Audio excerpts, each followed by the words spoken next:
तो एते दिन वीडियोटा आसुनथला बेली सो सॉरी कारण मोर एग्जाम चलता तो मु वीडियो अपलोड कर पार नथिली मते टाइम भी होनथला।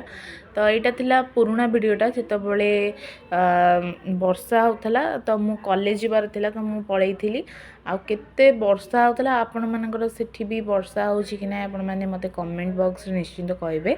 आ एते जोरे वर्षा होता जे पूरा माने सबुआडे पूरा ओदा ओदा आउ वर्षा पागरे थंडा माने एते जोरे थंडा मो माने ग्लोव्स फ्लोव्स सब पिंधिकी मु जाइथिली कॉलेज को।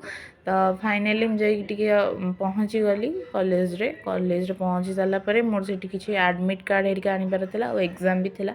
एग्जाम दे सारा पर ये देखो मो सांग हेरिका समस्ते आम जाऊँ आउ टिके तापरे नॉर्मल पाग आसला और देखो ये बसिकी आम गोटे पताका न्यूटा लगी तो पाखर देखला बेलू ये तो बहुत ही बड़ पताका होता सुंदर लगुला उड़िला बेले तो मत तो बहुत ही बढ़िया लगिला।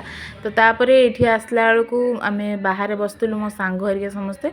तो ये मोर गोटे सांगर देह खराब होता आ गोटे सांग कहला मो बाबा तो झाड़ीदेवी तो देह भल हो गला ने ये पत्रटा खाईदे आ सी कहते मो देह खराब ये कहते मत पत्र खा आ ये जानते एत सारा गाड़ी कौन पे आमर श्रीजुक्त मोहन माझी सार आसते तो से कुआड़े जाऊे मुझे जानी। तो तापर पिलुआम आसला आम बाहरी पलैलु आप भावुथे आम फल किणा रही ना फल किणवा रही ये गोटे सुकुआ बिक्री होता देखो सी सुकुआ किणुची। तो सुकुआ किणिकी आसला मु पलि आसली घर को बाटे बहुत ही थंडा लगुला माने विश्वास करें टिके भी खरा पड़ना से बेले बहुत ही थंडा लगुला जहाँ हेलमेट पिंधवार टे रक्षा। तो यहाँ थिला प्रिया दीदी बर्थडे माने काली आउ ये देखो समस्ते प्रिया दीदी गोटे फ्रेंड आसते प्रिया दीदी मो गोटे ब्रेसलेट घंटा आनते जोटा कि बहुत ही सुंदर लगुला।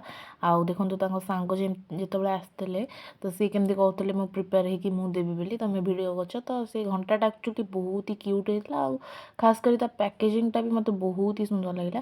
तो ये सब मजामस्ती पर पुणी मैंने चले फोटोशूट पाई आउ रील्स बनवाई प्रिय दीदी बहुत ही रील्स बनाती 15 थर 16 थर सर्ट नेला सांग झिया कहते से गोटे पोस्ट करती 15 थर 16 थर नहीं सारापर गोटे सर्ट्रे।